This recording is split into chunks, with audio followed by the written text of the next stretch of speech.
So yeah, all right, man.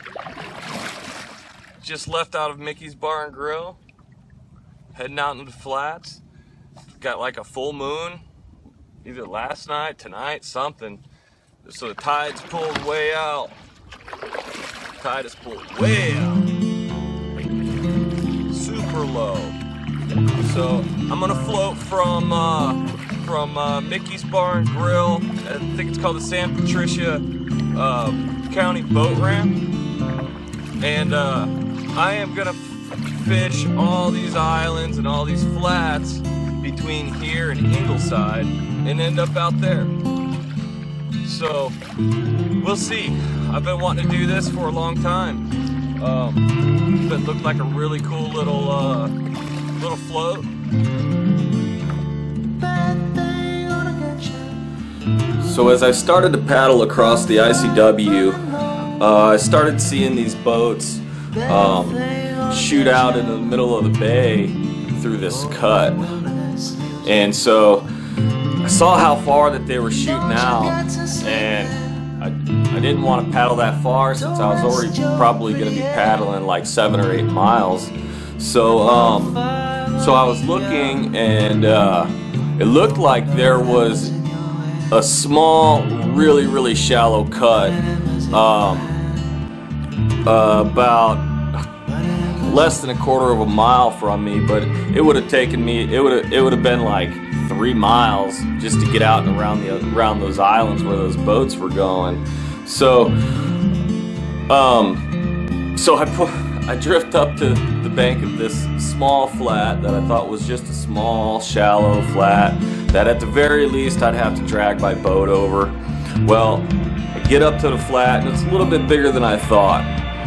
And, well, that was really the story for the rest of the day.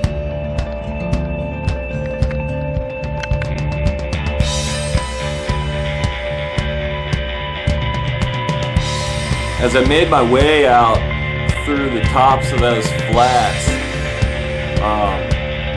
you know, I'd say 90% of the time I was in like an inch or two of water, 5 inches max. And, you know, the water up there was so clear, I mean so clear that I was having to stand up on my seat so I could see a little bit further because all I was doing was spooking these fish.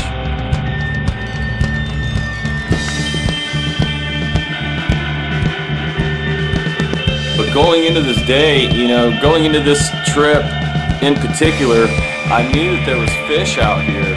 You know, speckled trout, redfish, I've seen it all out there. And I've always done really good in these little guts and holes and, you know, these places where that current really picks up and pushes through. And so that's what I was really looking for. You know, I was having to make very long casts. And finally, when I stumbled upon some redfish that weren't too spooky, you know, it even got to the point to where even my lure landing in the water would spook them away. So I had to try to do something different.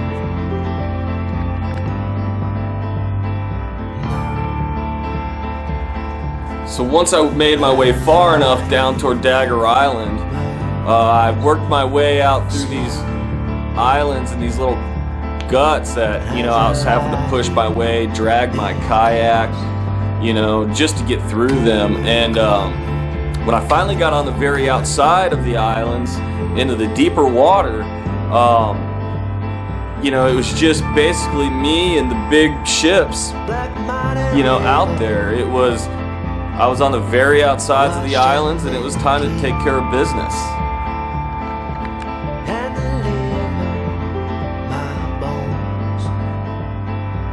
Seemed like every time that I got outside, one of these big guts that pull into this big flat, you know, it seems like that's where I would find, you know, just a ton of speckled trout.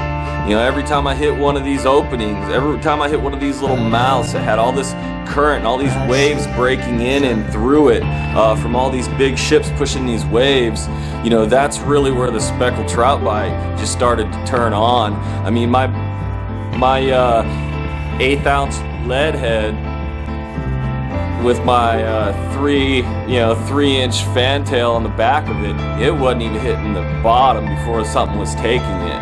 I mean, it was really awesome.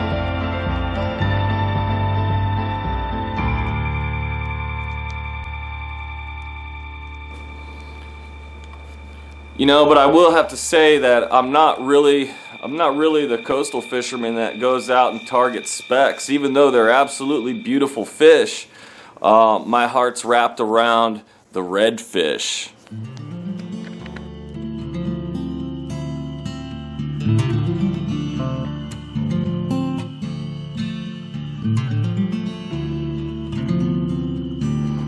The redfish is such a special fish to me. For folks that don't make a lot of money or don't get to get away that often, this is a fish that you can literally walk into the water off the highway into inches of water and catch this unbelievable fight.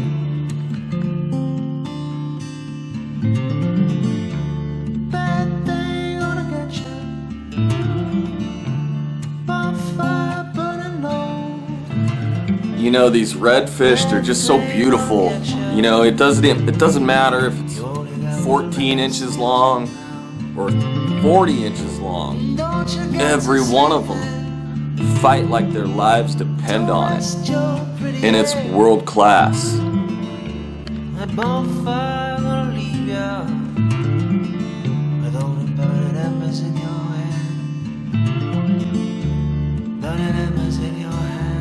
One of the things that there's two things that I really need when I'm up here, in these flats, pulling around, pushing around. I need good glasses with a good pair of lenses that allow for me to see these fish from as far away as possible.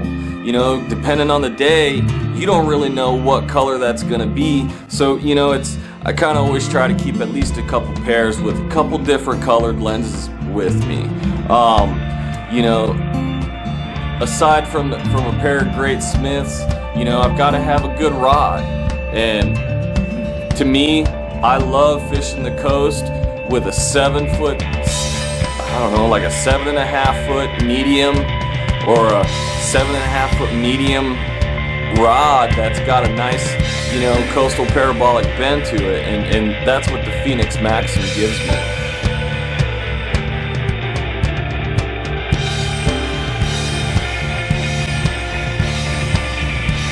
As I progressed, through this float, got about 3/4 of the way through it and realized it was a lot longer than I thought.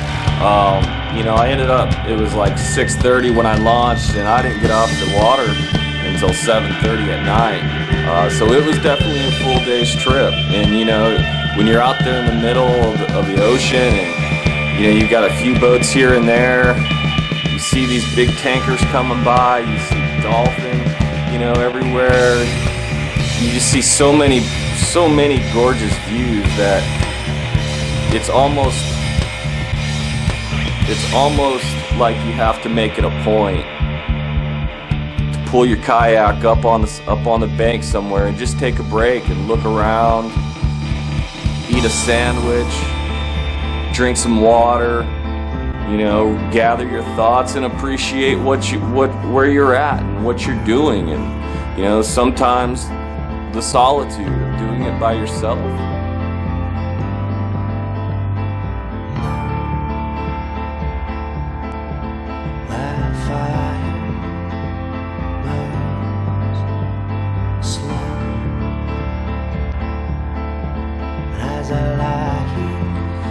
So as I paddled down past Gulf Stream, I was kind of getting to the end of my float, and I come up on this real long jetty just on the outside of the club pier right there in Ingleside, Texas. And I make a cast, and I just start hammering fish. It was amazing. The wind was coming right at it, so I thought it'd be a good spot, but I didn't think about it until I even got there. But cast after cast after cast, I just started slaying redfish and trout, both of them mixed in everywhere together. But what was unique about it was that there was all this really big scattered rock everywhere, and you couldn't really make a long cast or you get broke off or snagged up.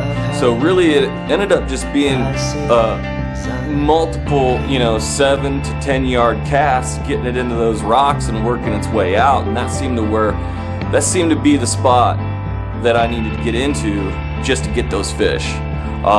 So as the night wrapped up, it ended up being a really awesome float. I had that northeast wind blowing at me all day long, so it wasn't any paddling.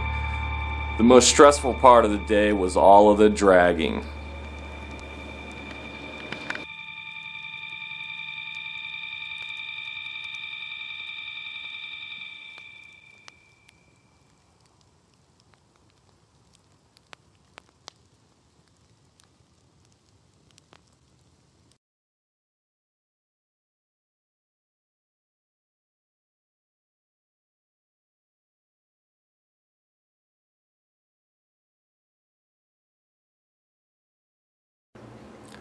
Dragging, dragging, and more dragging. Hence the title, Stop Dragging My Heart Aground.